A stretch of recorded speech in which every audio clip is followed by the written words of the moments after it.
And you win your matchup or you don't. You win at the point of attack or you don't. You're relentless to the ball or you're not. I mean, so we're just trying to really coach this team and teach this team, you know, what it takes to win consistently. Because we have a room full of guys who think they know, but they really don't know. And thankfully, we got a couple of rows full of guys that do know, and they've got a very clear vision, and they're great leaders. You know, so I'm just really pleased with how they stepped up and performed to this point. Coach, coming into this, you know, we got a lot to prove every week. I mean, we didn't leave any doubt when we went up there 2 years ago. There was no doubt they beat our butt. Coach, coming into this season, the defense was everybody's question in the media about what was going to happen on the front line. You spoke on the back seven and how confident you were in them. So far, after 2 games, what's the identity you see coming from your defense? We've played pretty disciplined, and I think we've controlled the line of scrimmage, which is something that we needed to see. We were hopeful, and again, you never really know when you're just going against yourself every day. We got a pretty good offensive line, and so to be able to see our guys go and win the line of scrimmage in the first 2 games is very encouraging. And again, we got a long way to go. We're not doing everything right. We're making mistakes. We're leaving gaps open. We're too wide, and we should be squeezing. We're squeezing. We should be. Well, we got all kind of things to fix that we haven't quite necessarily gotten exposed for yet. But the physicality, the effort, the tenacity that I've seen defensively is the same as it's always been. You know, those guys are playing hard. They're playing with pride. But our positioning has been really good through the first 2 games. Very few big plays, you know, very few, you know, plays like you saw last year where we had guys just running wide open in those first, you know, the second game especially, you know, against A&M last year.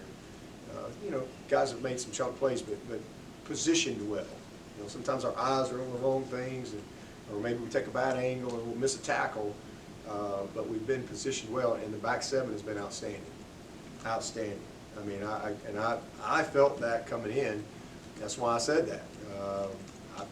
I still feel that way. I think this is as good a back seven as we've had. Love the guys we got at backer.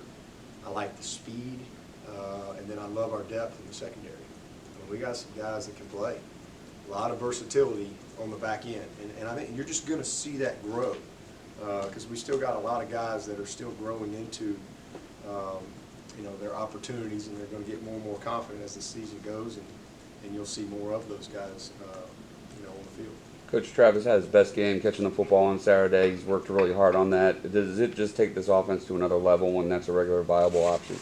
Yeah, I think so. I think it's a problem when the back is a factor in the passing game, you know, because it just, you know, the coverage has to be a little tighter, you know, especially when people are playing coverage. And because yeah, it may look good on the chalkboard, and you know you've got coverage and you're dropping guys, but we're taking those checkdowns and those backs are available in the passing game, especially when you get into guys like 9 and 23, who can break tackles, who can make people miss in space, and who can go the distance. Puts a lot of pressure, and it opens up things down the field. So absolutely, you know, and when you can get guys out, it puts pressure. So when you feel good about your protection, and that's not just our OL, that's the quarterback too, and everybody being on the same page, and how we point things out, how we communicate, how we redirect protections, and Trevor's done an awesome job. He's just so far along right now from where he was this time last year. Getting those guys out is critical, and then the same thing with our backs. There's some times where they should be out, you know, last year where they didn't get out. So them taking ownership, having urgency, and rewarding them when they do, taking those easy plays, because again, those things, the little things turn into big things. So it's a definite intentional part of what we want to do. We want to get those guys touches any way we possibly can. So something that we'll continue to stress and work on.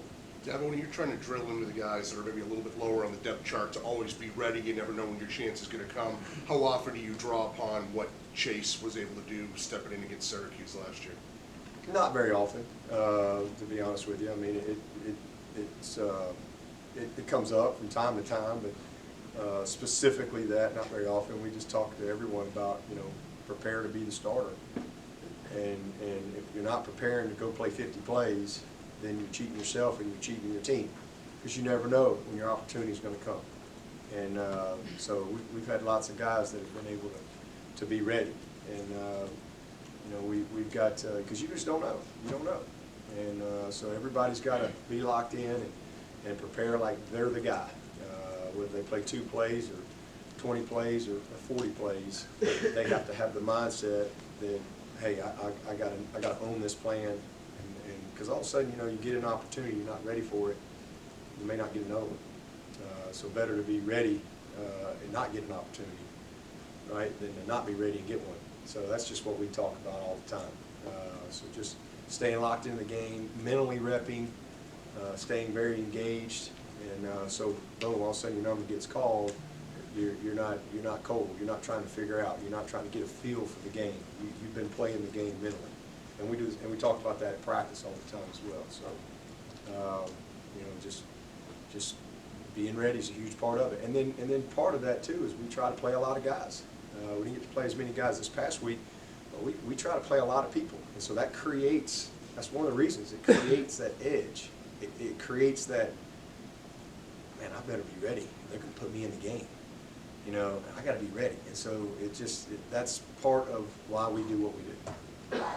What's your assessment of how the tight ends have been blocking wise, both in the running and the outside? Yeah, they've done well. I mean, I've been really pleased with JC. I mean, again, for a guy that's getting his really first 2 starts and the most significant playing time of his career, he's done a nice job. Definitely thinks he can improve and get better, and he will. He's playing himself into that role. He's made a couple of nice little grabs, just ball control type stuff that we need from him. And then, man, Luke's coming there. He's physical. I mean, he smashed the guy down the goal line the other day on the touchdown with Trevor. Just created a gap. I mean, he just moved that guy. And so I like his mentality. Davis Allen is a natural physical guy and a guy that's just going to get better and better. And same thing with Jalen. Jalen is, so all 4 of those guys are doing what we need them to do to this point. They all got to get better, but I think we're off to a good start and where we hope to be after 2 games. The one area it seems you are getting to play some guys is in the O-line. Guys like Matt Backhorst. Talk about his development this year. Yeah, Bach and Cade, that's kind of our 6 men, if you will. Those guys we trust them. They're going to play a lot of ball. Backhorst is, I mean, he's everything you want. I mean, he could start for us today. He's a really good football player. Can do everything. He's just behind John and Gage, 2 senior guys. But we trust Bach. We play him at left, play him at right. He's nasty. He's relentless. He's smart. He's a train wreck. I mean, he's just a tough physical guy. And so love what we get, what his game brings to our team, the physicality. And then same thing with Cade. Cade's a really good football player, versatile, can do a lot. He's getting back to full speed with his ankle. And then those other guys. I mean, we're excited about Jordan, Blake, and Chandler. Putnam's a guy that I think you'll continue to see as we go through the course of the season, try to get him in there a little bit more. A guy we want to get ready. So right now we kind of got 11 guys that we're really prepping every week and getting ready to play. And I think all those guys can help us. Tony Elliott described Lynn Jay yesterday as a guy that's really, really funny, even when he doesn't know he's being funny or isn't trying to be funny. What's kind of your take on Lynn Jay's personality away from the field? I'd say that's a perfect description. I mean, he is. He just kind of cracks you up. He doesn't really mean to.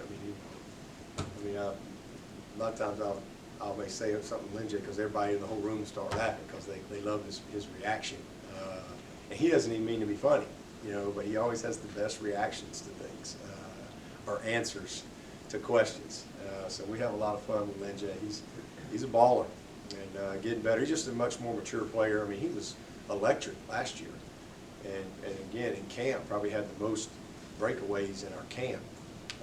Problem was he wasn't always going in the right direction, but he'd somehow find a way to make a big play, and then, you know, just grew and grew and grew. Had a bunch of veteran guys in front of him last year, but he's I mean, it's showtime now. I mean, this is prime time opportunity. He and E.T., man, they got a chance to be a great 1-2 punch, and we need that. I mean, you know, Travis can't carry the load. We got a long season ahead, and he's a guy that you know, when you can roll Travis Etienne out and bring in that guy, just like when you take Higgins out and bring in Ngata, you know, I mean, it's makes you better. So I'm excited about that combo that we have, and just his progression, you know, as a complete player. I mean, he's done a nice job with his protections. I mean, he's picking things up. He picked up a corner cat the other day. You know, he's running with more discipline with the blocking schemes and trust in the blocking schemes. Just has a better understanding of the game, and you know, he's getting the results. So he's a dangerous, explosive football player that can it's going to help us. How surprised were you